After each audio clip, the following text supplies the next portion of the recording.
Hey guys, Michelle here. So this is another video. I've made videos about this before, but I want to go a little bit more in depth about this stuff. So this is in my third system. This is my smallest system that I have. I have a TIAC TN300 turntable here. I have the Yashin mc13s amplifiers, an integrated amplifier. Then I have a Yashin tube buffer, which was more of an extra thing that I could relatively cheap buy. So I was like, why not? Then I here have, basically a TOTL, so top of the line, Sony SCD77ES, 777ES, sorry, my apologies. This thing is basically one of those unnecessary purchases, I'm going to be honest with you, but it's beautiful. This whole system is really aimed at what can Chi-Fi do, and this is my first Chi-Fi product as far as purely Chi-Fi amplifier goes. This amplifier I bought secondhand for about $425 with some shipping about a year and a half ago, and it's been with me ever since. I absolutely love this amplifier. It became one of the favorite amplifiers in my listening journey. This thing is amazing. I know that some people that know this amplifier might not agree with it. They might find it a little bit underpowered or whatsoever, but like with everything, there is a pairing that you need to find. And one of the things is, you're not going to drive Magnepans with a speaker like this. You shouldn't be. You need to drive speakers with it that are very high in the sensitivity range, and then you have something really cool here. For me, I never had the idea with my CF70s connoisseurs, which I have here, which the phone is resting on. I'll make a separate video of that. I adore those speakers. Those are Energy CF70s. Not even high tier speakers by any means, but they fit this little combo perfectly fine for in this room. This is a push-pull class AB amplifier. Normally we have the EL34 tubes here. And let's see here. I put in KT77 tubes. The reason why I did this, one of the tubes was running away from me, and it was an anomaly. I think it was a pot that needed a little bit of had a little bit of dust going on, but I took that opportunity to put KT77s in there. So the main difference, as I understood, have a little bit more oomph to them. Power-wise, it should not make any difference because you're still dealing with the output transformers limitations there. There's one big power transformer here. Then we have two output transformers here. Then we have four 12, AX7 tubes, or AU7 tubes, sorry, on the front end here. And that's it. It's a very straightforward design.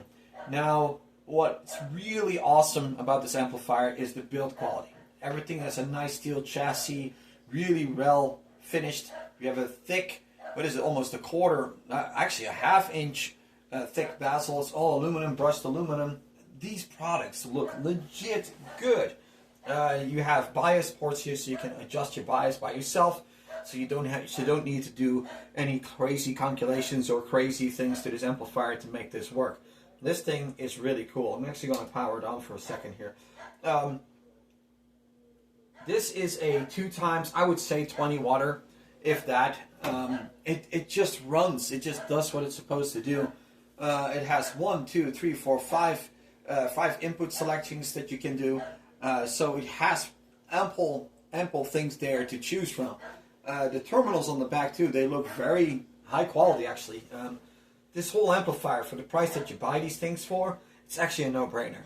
But you got to understand, you got to pair something nice with it in terms of sensitivity. You don't want to have a speaker on this that is, say, 80, 84 dB. It's not going to work well. You can do it, but tube amplifiers already have a relatively abysmal damping factor versus solid state. It's one of the biggest differences. So damping factor is control over the drivers, the start and stop of a driver, especially the stopping power of a driver.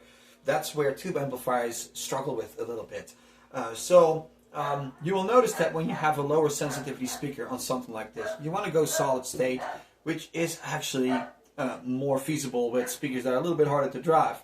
A Klipsch would match this really well. I would love to try a Klipsch Cornwall on this or something like that, but right now I don't have money for such purchases. But maybe one of these days, maybe you guys want to see more of this amplifier and just a little bit admire what they have done. Of course, this is a pretty basic design in terms of topology, but it is really a piece of awesome audio equipment. It's been running for 1.5 years with no issues. I have no burnouts, no crazy things, no jinxiness going on. This thing is solid. So, if you're looking for a beginner tube amplifier and you have, say, a nice Klipsch or something that's high sensitivity, do not ignore this thing. Brand names don't mean much to your ears. Your ears don't care about brand or Spenger or what your ego is telling you what to do. Use your ears. And these amplifiers, they're definitely, in my opinion, really, really good. So let's go over it. I'll grab the phone, show you a little bit of this gloriousness. I mean, you can't go around the fact that these things are really beautifully built. I do cover it up when I'm not using the setup because for obvious reasons. You can tell that this there's a lot of shininess going on and it's a pain in the ass to clean really well. So strongly advise you to get a makeup brush or a feather duster to show you the terminals on the back. Really nice, guys. It's really well done. It's got 2 taps, 4 and 8 ohm. I absolutely love this amplifier. I have nothing to complain as far as this amplifier goes. It's got plenty of power to run whatever I want to run with it. And yeah, what else can I really say, guys? I also want to review the other ones, the bigger brothers in my system, in the third system, the 500L system. But there you go. It's something not to ignore, and I'm driving these speakers with it. As I said, these are not super high-end by any means, but it makes for a really good sounding setup. So guys, I see you in the next video, and let me know what you got going on.